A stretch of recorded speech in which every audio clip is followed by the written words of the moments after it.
अस्सलामुअलैकुम। सब दोस्त कैसे हैं? आपका बहुत ज़्यादा शुक्रिया कि जिन्होंने मुझे सपोर्ट किया और सब्सक्राइब किया। अच्छा जी, आज हम जिस मसले पे बात करना जा रहे हैं वो है सोसाइटी और जगह का, कि जो मिडल मैन है वो बहुत मुश्किल से पैसे कमा के इस टॉपिक पे बात करने जा रहे हैं। वो बहुत ही अहम टॉपिक है।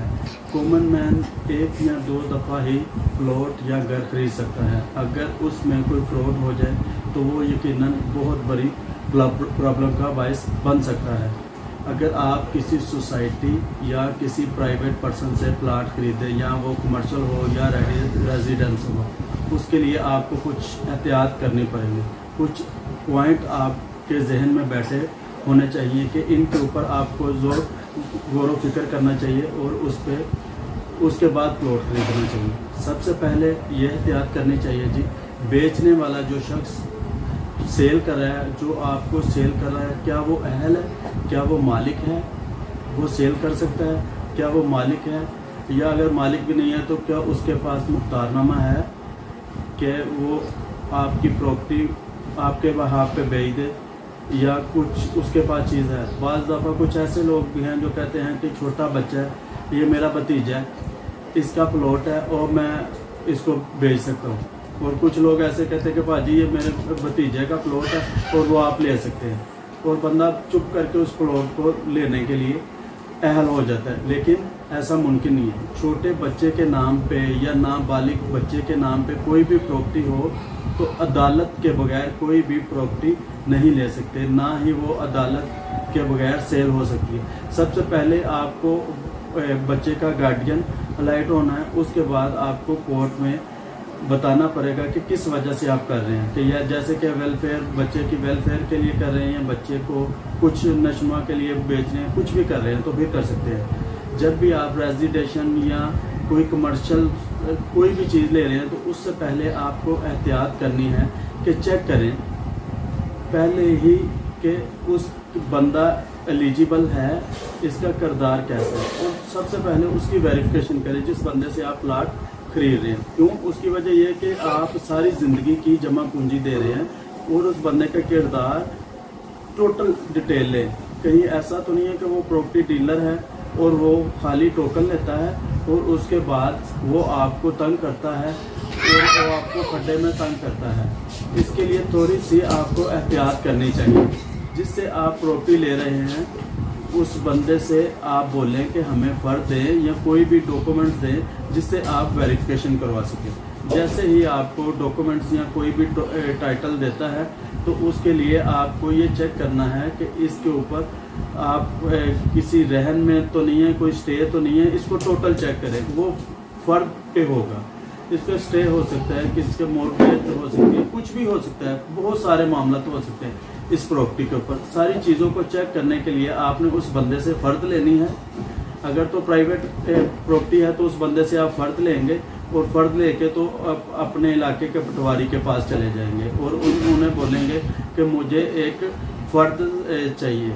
जिसके जैसे ही आप वो फ़र्द लेके जाएंगे और उनसे आप पता करेंगे कि ये फ़र्द में कोई स्टे तो नहीं है या कोई मसला तो नहीं है, उसके लिए आप पटवारी को ये सारी चीज़ें आप इंफॉर्मेशन ले सकते हैं। और उस पे आपको ये भी पता चल जाएगा कि इस पे कोई अदालत में केस तो नहीं है, किसी जगह पे रहम तो नहीं है, मतलब गिरवी तो नहीं है, या और इस पे कोई श्योरिटी तो अदालत में नहीं दी है। सारा कुछ चेक करके आप जो है उसके बाद पटवारी के पास वापस आ जाएंगे और वो एक आपको सर्टिफिकेट इशू कर देगा। वो सर्टिफिकेट तहसीलदार आपको तहसीलदार सर्टिफिकेट देंगे, ये प्रॉपर्टी बिल्कुल क्लियर है। उसके बाद आप जो है उस प्रॉपर्टी को लेने के एलिजिबल है। उसके लिए आप फिर वो प्लाट खरीद सकते हैं, क्योंकि आपने एक इतनी मुश्किल से पैसे जमा किए होते हैं और एक मिनट में वो आपके पैसे चले जाते हैं। और हमें ये सारी कुछ करने के लिए सब कुछ करना पड़ता है। और कुछ ऐसे भी लोग होते हैं कि जो करते हैं कि सपोज मैं आपको बता रहा हूँ कि क्या करते हैं कि कोई प्रॉपर्टी को बंदा सेल कर रहा है, वो क्या करते हैं कि सर हमने आपकी प्रॉपर्टी खरीदनी है। क्या करते हैं, वो नॉमिनली सी एक रकम देते हैं और उनके पास पैसे नहीं होते। वो क्या करते हैं कि टोकन देते हैं और कहते हैं जी बाकी मैं 2 मंथ में आपको दे दूंगा। वो क्या करते हैं जी जब टोकन दे देते हैं तो उसके बाद कस्टमर ढूंढना शुरू कर देते हैं। वो कस्टमर जैसे ही ढूंढने में चक्कर में पड़ते हैं, वो 2 मंथ गुजर जाते हैं और वो बंदा जो है वो उसी चक्कर में जलील हो रहा है, जो सेल करने वाला होता है। वो सोचता यही है कि हो सकता है कि ये 2 महीने में दे देगा, लेकिन अब 2-3 महीने गुजर जाते हैं और कस्टमर अरेंज नहीं होता। तो वो क्या करते हैं कि सिविल कोर्ट में दावा दायर कर देते हैं कि जनाब मैं ये इस बंदे की जगह खरीद रहा था, अब ये मुझे बंदा सेल नहीं कर रहा, लेकिन उस बंदे के पास पैसे नहीं होते। अब क्या अच्छा जी, वो जाते हैं सिविल कोर्ट और सिविल कोर्ट जाके स्टे ले लेते हैं। अच्छा जी, अब अदालतों ने इसका एक हल निकाला है। जब भी कोई बंदा ऐसा स्टे वाला करता है तो उसके लिए अब अदालतों ने ये नया एक रूल अदा किया है। तो कोर्ट उसको पूछती है, जिसने टोकन या बयाना दिया होता है, कि कोर्ट उसे बोलती है कि अच्छा जी आपके पास पैसे हैं जो आप लेना चाह रहे हैं, तो वो कहता है जी। तो कोर्ट उन्हें बोलती है कि आपने जितने में ये जगह खरीदी है वो पैसे आप अदालत में पैसे जमा करवा दें। अगर तो वो उनके ठीक है उसके बाद हो जाएगा। अगर तो उस बंदा वो उसके पास पैसे नहीं है तो कुछ नहीं है, तो वो बंदा फिर उसके लिए मसला बन जाएगा। अच्छा, दूसरा ये है कि जब भी आप कोई प्लॉट खरीदे मौके पे जाएं और विजिट करें। उसलिए ये है कि जब भी आप कोई भी चीज़ खरीदते हैं ना, प्लॉट खरीदते हैं, तो आप सोचते हैं कि ये बहुत ही सस्ता है, बहुत ही मुनासिब रेट पे मिल रहा है, बड़ा ही लालच में आ जाता है बंदा। लेकिन जब वो बंदा देखता है कि ये मैं इसका मालिक हूँ, वो बहुत सस्ते में ले लेता है। लेकिन वो जब ले लेता है और मौका विजिट नहीं करता, बस डॉक्यूमेंट्स देखता है और कहता है जी ये इसी का ही होगा।